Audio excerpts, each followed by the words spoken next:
Peristiwa ini memang tak hanya musibah dalam musibah, tetapi juga musibah berlanjut musibah.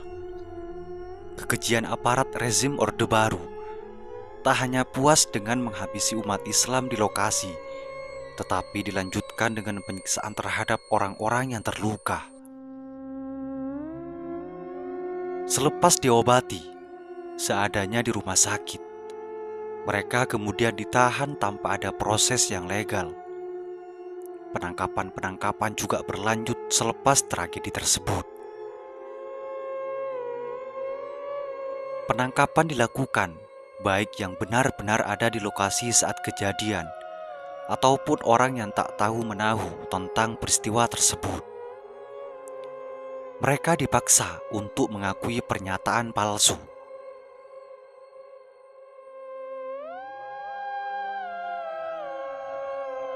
Penyiksaan demi penyiksaan menjadi makanan sehari-hari para tahanan. Mereka diperlakukan lebih buruk daripada binatang. Syaiful Hadi, salah seorang yang ditahan, menceritakan kisah pilu yang mereka alami. Dia mengatakan, dalam tubuh tanpa dibalut pakaian itu, kami disiksa di atas kerikil tajam. Kami dipaksa berguling-guling di atas kerikil itu, sementara tentara memukuli dengan tongkat dan menendangi dengan sepatu Lars. Dari mulut mereka terlontar hinaan yang menyakitkan. Dasar PKI, anak gerombolan GPK, hardik mereka. Kami cuma mampu mengucap Allahu Akbar. Namun setiap kami mengucap kalimat takbir itu, mereka selalu melontarkan ejekan yang amat menyakitkan hati. Di sini tidak ada Tuhan, bentak mereka. Astagfirullah. Hati seperti berkeping-keping, sementara tubuh saya dan teman-teman tak henti-hentinya mengeluarkan darah. Darah segar mengucur dari kepala sampai kaki.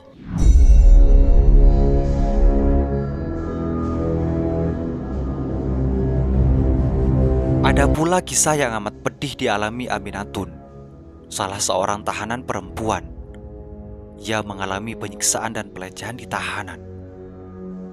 Aminatun yang ditahan meninggalkan anak-anaknya, kemudian dipaksa menyaksikan kakak dan teman-temannya dipukuli, disetrum dan ditelanjangi di depan dirinya. Ia pun tak lepas dari penyiksaan oleh aparat perempuan.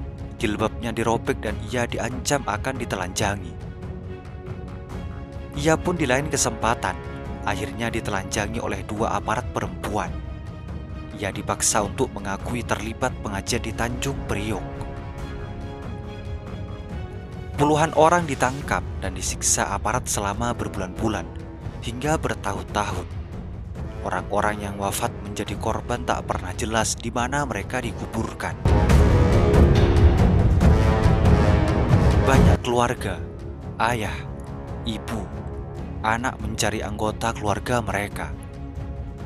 Tak pernah ada kejelasan nasib keluarga mereka, bahkan ada yang dianggap telah meninggal. Namun ternyata kembali lagi dengan cedera akibat penyiksaan sekian lama.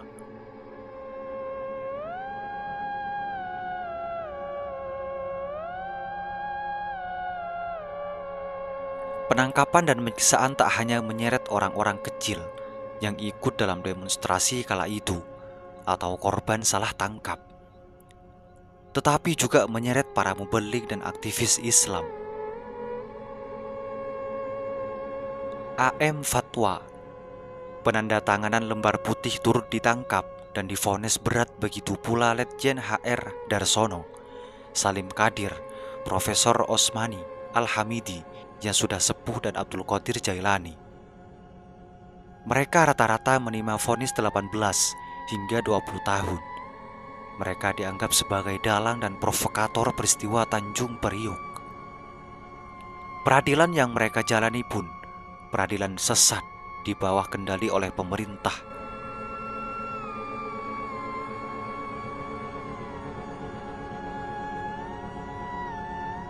Peristiwa Tanjung Priok memang menjadi palu godam untuk menghantam umat Islam yang kritis terhadap pemerintah Orde Baru. Upaya pemerintah yang terutama hendak memaksakan Pancasila sebagai asas tunggal menimbulkan reaksi keras dari umat Islam. Semoga bermanfaat.